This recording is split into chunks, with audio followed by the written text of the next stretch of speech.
Well, hello and welcome on into another episode of Around the World in 80 Stays. I'm here with Abril Garcia Rojas. As always, I'm going to let her introduce herself and where she studied. Hi, my name is Abril Garcia Rojas. I am a third year and I studied in Paris, France for the Paris on Film program. All right, so talk to us first about the Paris on Film program, because if I remember correctly, this is a faculty-led program through the University of Iowa, right? Yes, it was led by Paula Ahmad and she wanted to do something more cinema based, and so she started the Paris on Film study abroad program for people that were interested in learning more about French cinema. And so how did this come to you? How did you say, oh, I would like to go be on the Paris film excursion? Well, just kept seeing the posters around like the Adler and Becker buildings, and so it kind of just like dawned on me like why not do a study abroad, because everybody that has study abroad, like all my professors were like that was like the best college experience that I had. So I was just like, oh, I guess I'll try it. So you were the one person who actually paid attention to a flyer on a bulletin board in a college building? I can't not look at them, you know. I kind of just like find myself staring at all like the flyers because I'm just like, oh, what's up? You might honestly be the one person I think who's ever gotten because they always ask us when we're doing events. They're like, how do you think people figure out or find out about different study abroad programs? And one of them is like billboards and signage, and I think that's always like the lowest one. But it's nice to know that we got one. We at the very least got one. Everybody else from like my program was like, oh, I learned it through friends or my teachers talked about it, and I was like, I learned it from the posters that were around the building. Again, at least we got someone and it's getting out in any way imaginable. So you were talking about your different professors saying, oh, we're wanting to study abroad, or it was the best experience that I had. Did you come to college thinking about studying abroad and whether or not that was an opportunity? I always was like, oh, I would like to, but it would be too expensive. And I was right. I will admit it was expensive, but at the same time, it probably was one of my favorite things to do here because it just opened up so many horizons for me and let me get out of my box, I feel like. And as a cinema major yourself, you forgot to mention that earlier, but I'll just mention that on everyone else's behalf. So, as a cinema major, talk about what the program was like, and then you said it opened up so many doors for you too. How did it open doors for you being a cinema major and then participating in this very specific program? Yeah, so it was very, I guess, like very hyper focused to cinema and screenwriting students, but we also had like a couple other people. I know there was a girl who's like a music major or something along the lines of that. But for me personally, it opened my horizons to just kind of like be more in tune with myself. Like those 2 weeks were like such a whirlwind. And so just like learning more about the stuff that I was like going to study for in college in just like a different perspective and a different light in a way that was so much more like hands on than just like the regular experience in my classes. Like even though we have production classes and like our film theory classes, this was such a different experience because we were actually in the spaces where those movies were created. And so like you were able to see like I guess like the real experience of being a French filmmaker. So you were kind of using it maybe as a change of scenery to then inform how you are working scene change to scene change here at Iowa. Did you guys in your classes at all have to go around and be like, all right, scavenger hunt for every movie that was filmed in Paris, like find this place, find this place, find this place? Did you guys do that at all? No, luckily Paula like had everything like set out for us, and like our first week we did it online, and she was like, "Oh, this is like what we'll be doing, and here's like the entire itinerary." Like it was very very detailed, I will say. And so anything that we discussed in our readings or short films that we watched or movies was tied into whatever we did in the program. Was it like you said it was planned out? Did you guys do class specifically? Like, were you sitting down in Paris, or was it every day you guys were going somewhere, or you were looking at something different, or you were being hands on with something? We had 2, 3 class days, I think, that kind of just like delved into more of like what we had been doing, but in a more like film theory way. She would like make us, I guess, like kind of like reflect more on like, I guess like the academic sense to essentially be like, yes, we are learning instead of just like saying like, oh, we went to the Louvre, we went to the museum just D'Orsay. D'Orsay. Yeah, I don't want to mispronounce. But like we did activities like every single day and then just had class time like twice when we were there, really. So it was a super low-key, chill kind of affair, even though it was pretty tailored to what the students were going to be looking for out of this, right? Yeah, I'd like to think so. It wasn't very like we're going to go to Paris but still act like we're here in Iowa learning. It was very much like we're going to Paris to experience Paris. And we just happened to all be from Iowa getting credit for that. So when you were in Paris, first of all, had you ever been to Paris before? No, I'd never been to like Europe specifically. So that was like my first time like experiencing like Europe, which was great, really. Well, then I'm going to throw my next question out of the window and we'll just start with that. So, what was Paris like for you? What was Europe like for you? Because as a cinema major, I'm sure you have a very crafted, distinct view of probably what Paris is or Paris should be. But what was it like for you to actually be on the ground and be there? I really liked it. I know people have like the whole, I guess like there's like a Paris syndrome thing where it's like people have such high expectations and then whenever they go to like a place that they've wanted to vacation to, their expectations are just like dwindled. But I just kind of like took it as like a regular city and that made it so much like more enjoyable because I knew that Paris wasn't like this like amazing and like fantastical like city. It's Paris, you know? But like seeing it firsthand was still amazing. Like getting to see like the Louvre, I think was like my favorite thing. Just like seeing it in person. Now that like it's so relevant right now too. It's kind of funny to be like, I was there, you know? That is always the fun thing of like going back and seeing, just being like, oh yeah, I was there. Like when I was studying in Paris, I walked by the Eiffel Tower every single day on the way to where my school was at. I was just like, oh yeah, It's there. it's there. I've been there. But I think your mindset of like approaching Paris as maybe just another city is probably a good thing too, because that Paris syndrome does exist. And, you know, some people are like, they're so invested in like, got to know about Paris. Like everything is Paris. But then other people are like, oh, well, if everyone's saying it sucks, like we don't want to go too. So yeah, tampering the expectations, but also being open. And I think what helps too, and maybe you had this as well because you were there for an extended amount of time, is like lots of people when they vacation to Paris, it's hitting everything rapid fire and then they just leave. Like you got to see all of the seeable stuff and then you're just gone.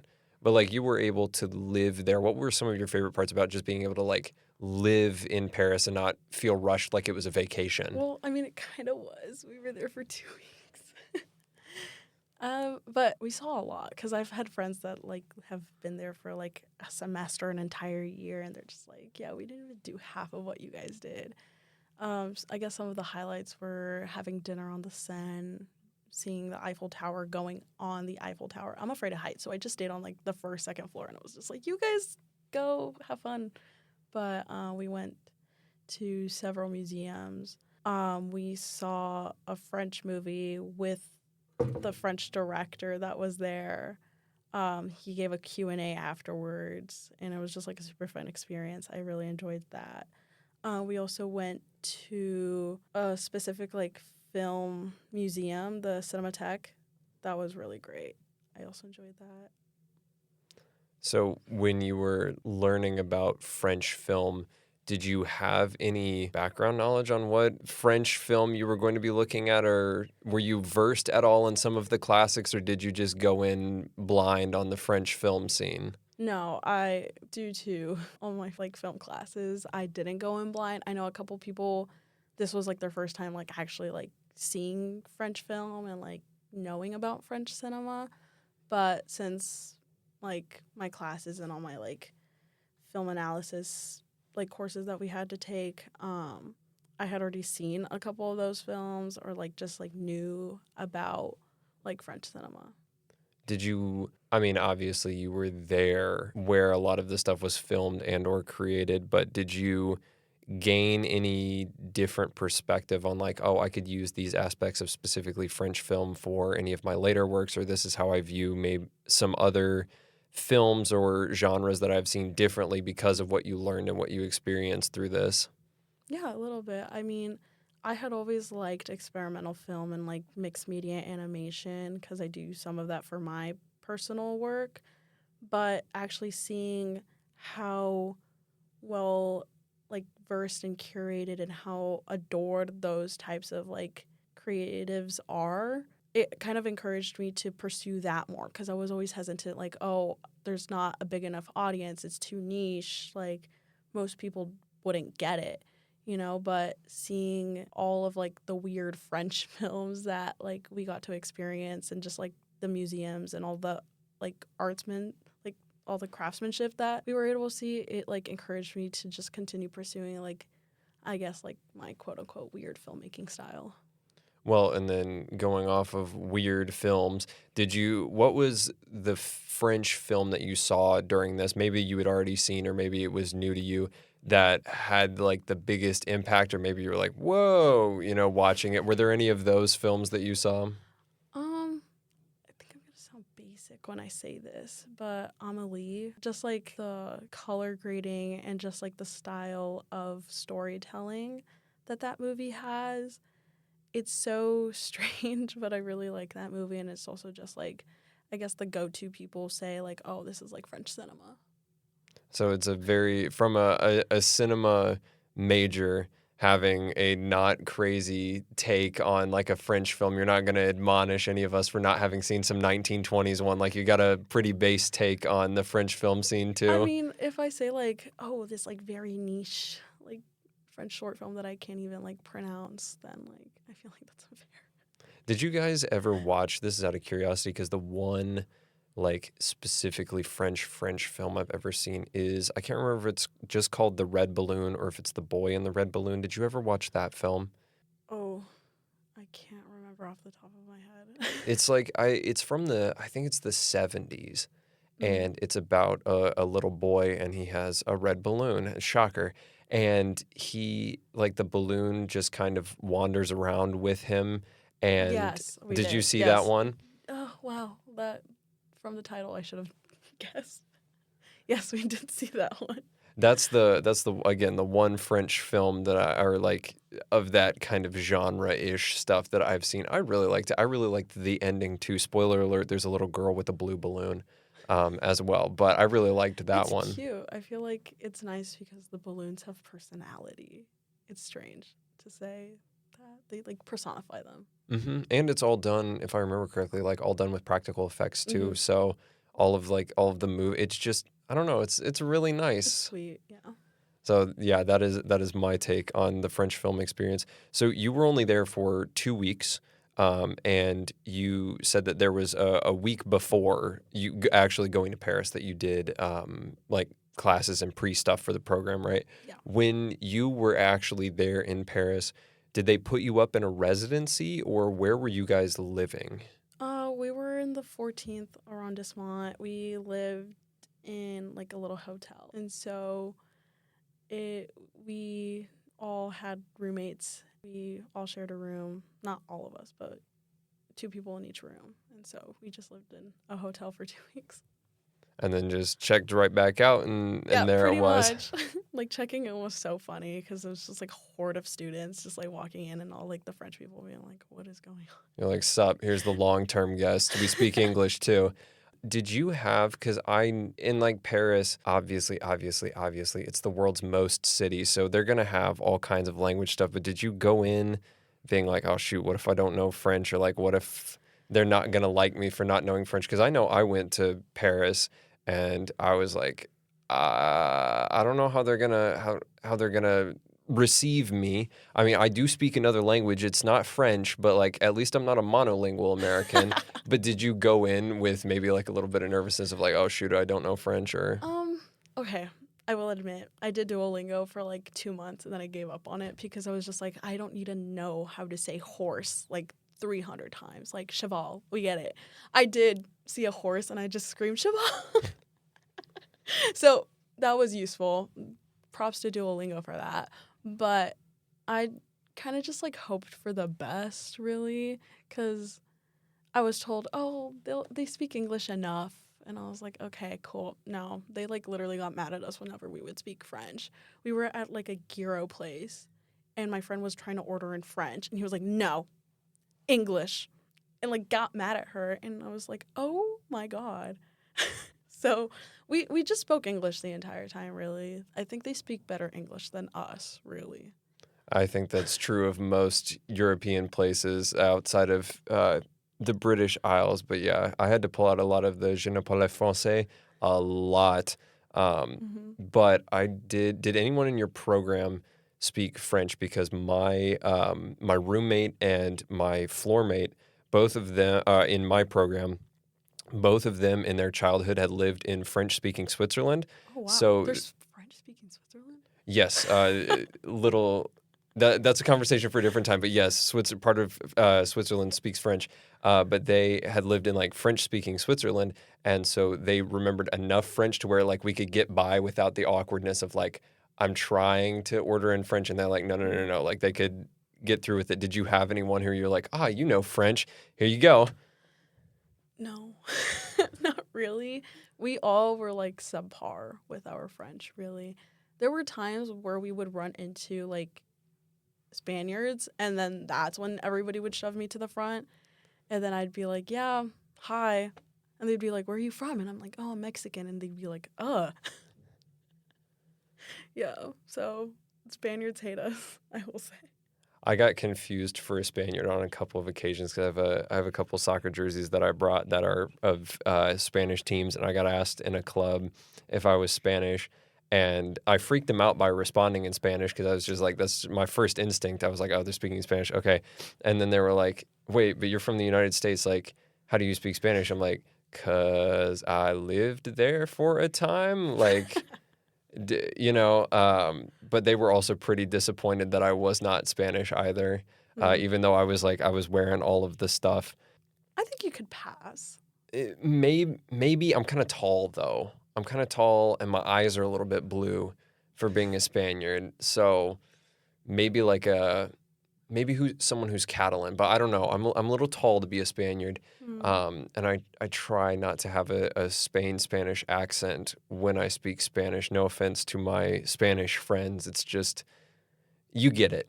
But you said that the people in the program who were doing it with you were like mostly cinema, Yes. screenwriting ish majors. How did you like get along with your group? What was the group dynamic like? So I was one of like I guess two people who didn't fly with the entire group because everybody was Iowa based. I went back home for like the first 2 weeks of summer to be with my family, and then I flew from San Antonio to Paris.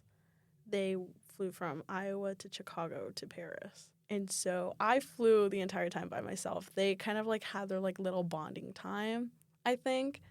But we all like knew of each other. We had classes with each other. Some of us were like semi friends. But like through like the entirety of those 2 weeks, I feel like I got like really bonded with some of the people there. Um and like some of them are like now like my best friends. I will say like every single time I like see somebody from the Paris trip, I'm just like, oh my god, I can't believe I haven't seen you in such a long time. Blah blah blah. But I think that there's so many things that I did on that Paris trip that I normally wouldn't have done, and like especially like with the people that were there, like I did some crazy things. Like some like three of us were like, let's get tattoos by the same guy, and so one of my friends got tattooed on her chest, the other one in the back of her neck, and I got a pelvic tattoo, and so yeah, we're bonded for life. It is interesting for me to hear and get stories of people who like went on Iowa specific trips because it's always like people that you kind of know of or like don't know, Hmm. and then you're all put into this place and you bond and then you go back and it's weird because like you're all great friends but you're also like just going back to normal life and you Yeah. kind of forget that they also were at Iowa too before meeting you and doing all this kind of stuff. So it's good to know that like you guys had a great bonding No, experience with yeah. that. But I'm always just like, is there one of these like faculty led ones where it just didn't work out, you know? I really hope that there isn't because that would be awful because like Paula became a second mom to all of us. So every time we see her, we're just like, oh my god, and she like hugs us. She's like, how are you? In her like little Australian accent, but like, yeah, one of them, like a couple people became like my best friends. So It's great. I had the same thing too when I went to Spain. I mean, all of them are great, but especially shout out my roommate Andy. He was amazing. He's no longer with us. He didn't die. He just graduated. But then, yeah, like our program head too, really getting close with her. So our program head, it was her last year of doing this specific program. So then it was a new one with the people this past year. Um, for those of you listening, previous episode, we talk about this more. But I got to know both of them really well just through doing this, and they were really great people. And really, it's weird for them to be there, but not like the whole professor thing and like some of that like just weird awkward boundary just like goes away and you're all just having fun and the person's there just because they legally have to. But you like the relationships are so much deeper and better doing some of these things. I'm really appreciative of those. Oh yeah, me too. I can't imagine getting lost in Paris with other people. That was an awful experience, I will say. Paris metro systems are not for the weak. That I can concur with you on that as well. That was going to be my next question too, was talking about how you navigated public transit because of all the places I've been to that have public transit networks, Paris's has to be the most unnecessarily complicated. It's okay. It's not that bad unless you get off at the really, really big stops, like the huge stations. And Shout then you outs, just, like, Chatelet. that one. That's the one that we got lost in. Oh my god. We like started getting mad at each other because we kept trying to like lead each other in different directions and then we just kept going in circles essentially. And what do you mean it's like 100,000 feet in the ground? Like it was awful. It was so bad. But once we got out, I like almost wanted to kiss the ground, but I was like, no. But, Probably don't kiss the ground in Paris. Ugh. no. I know exactly the Châtelet station It was is so bad. for anyone going to Paris. You better either get ready to route around that thing, or if you get stopped there, you better enjoy having to find your way out. Because I Hope and think pray. normally metro stations have like between 2 and 6 exits. This one has, I think, 30, and it connects 3 or 4 different lines. And oh my word, is it a was bad. mess? And then like I was irritated already. And then the guy, there's always like a guy playing the xylophone somewhere. He started playing the xylophone and I was like, not right now. It was so bad. I mean, at least it's not completely silent or full of just humans passing while you're losing your mind. You get nice music to it. They do unintentionally provide that sometimes when you're lost there. But It's comedic at that point. did you bike around Paris at all? Because that was another thing is a lot of people I know like to bike around Paris and thought it was really pretty doing that. So I don't really know how to ride a bike, period. I learned really late. I learned at around like the age of 10. And so I wobble when I ride a bike. So I wanted to. It looks nice, but I feel like I'll crash. So I almost feel bad for having you dox yourself about that thanks. on here. That's my bad. No shame in that, but oops. Nobody knew that. Oh my god. That is my bad. I want to keep us moving along a little bit here. So outside of, like you're just exploring, you're having fun, seeing all of the sites. I'm glad you like Musée d'Orsay too, because that museum freaking rocks. Honestly, beautiful. I Oh my love it more than the goodness. Louvre. I'm more of like that kind of art person than what was Gotcha. in the Louvre. Also, the Louvre was just awful to walk through. That was certainly the most museum. Mona Lisa people. Okay, so many of us had to deal with like the same Korean family. That's relevant because they were yelling at us in Korean. So, but they were there apparently for like around 2.5 hours in front of the Mona Lisa because various of us were like going at different times to see the Mona Lisa, and we all had the same problems with that one family. Like there was like a huge like the son was like 6'5" and like the mom was like 4'11", and she was the one arguing with us, being like, "I need to take pictures of my son in front of the Mona Lisa," and I was like, "All right." It required 2 hours. I guess so. Like I'm not a big guy. I'm only 6'2", so like in terms of the people who could come there, that's not huge, but like when I was there was at least a 3 to 4 person deep crowd in front of the Mona Lisa. I just raised my hand up. I took a picture. I said, "I don't need one in front of it. That's why God invented Photoshop." And then there you go. only picture I took in front of a painting was, did you see the one of the guy who's like dead in the bathtub? Yes. It's the I death love of that one. Murad. That was the only one that I took a picture in front of, but the rest of them I was like, I don't need this. Like, let's move, human beings. Let's go. Uh, I took mine. you took I yours. had to. I was just like, come on, guys. It's, I guess, the Mona Lisa. I mean, But everyone else is doing it. So, but no, what I was trying to get to with that question was, what was in your free time, maybe some of the spots that you liked or found within Paris that are maybe a little bit off the beaten path? ooh, so shout out the one bar that we always went to. But there was this one bar that was like a block away from our hotel, and we would always like go there at nighttime because things are open until late in the morning. But um, there was this one server who would always like see us walking the street and being like, "Come, sit, sit, sit." And we're just like, "Dude, like we're broke right now." And he's like, "That's okay," and he would just like give us like drinks. Like, dog, I need that conversion rate on the USD bad. Oh, don't even get me started on the conversion rate people. They were mean. Yeah, you want to, dude, I don't know if you converted any money at the airport when you were there. Oh, I never do that. Okay. Never. So my grandpa, love my grandpa, but like the day before I left, he gave me $150 cash, $100 bill, $50 bill. I was like, oh, dang it. All right. Well, let's go convert this at the airport. I guess I could use like a couple euro bills or whatever. Dude, $150. I got like, I think it was 65 taken away in like commissions and fees and exchange stuff at the airport because I'm like, I need to bite the bullet and get rid of this. Like it's ultimately pretty inconsequential. But I was like, oh, this is ridiculous. Oh my god. No, I like asked the person what the conversion rate was. She took my cash and then told me. And then I was like, "Actually, no. Can I have my cash back?" She was like, "No, cuz it already passed the line." And I was like, "What do you mean? You can't just take my cash?" And so I was like literally yelling at the woman. And yeah, I would have gotten in trouble if I continued, but like they rob you. So, I lost like $20 doing that.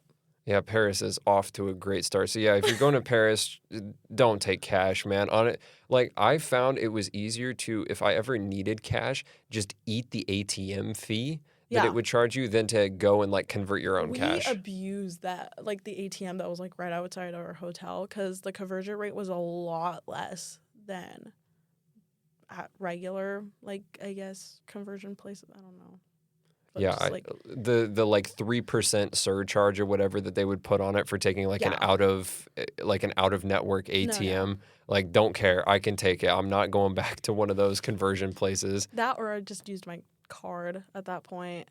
Yeah, I didn't need cash for practically anything. I was just like, oh, if I stumble upon a market or something like that, Mm-hmm. um, then maybe I'll use it. But yeah, you don't really need cash in No, Paris. yeah, well, yeah, you really don't unless it's like going to the little flea markets. Then you might need cash.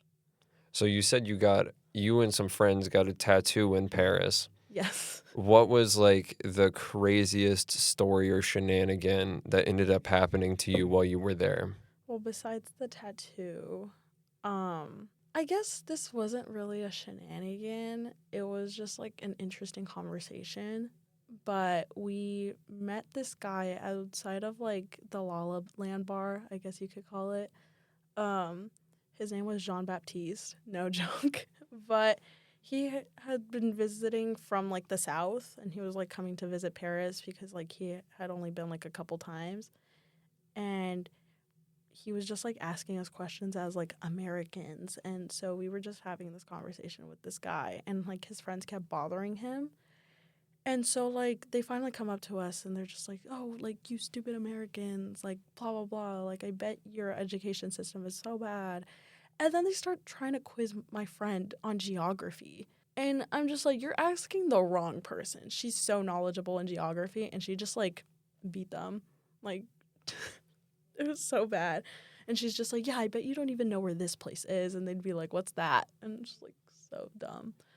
But I guess that was like a weird highlight because it's just like, I don't know why they're trying to test our knowledge. I will admit, I didn't know half of the places that they were listed. Well, if you're going to do a subject to really grill us on, start with math. Start with, like, our own history, really, truly. Yeah, like do geography. You can eventually blindly point on the map and name something and you'll get something, right? Like, I would have gone with math personally if I was going to confuse anyone, because I'm also not great at math myself. That's why I'm a political scientist and not a real scientist. I was going to be a math major. You were going to be a math major? Yeah, no, I don't even know basic math. Sorry, Dad.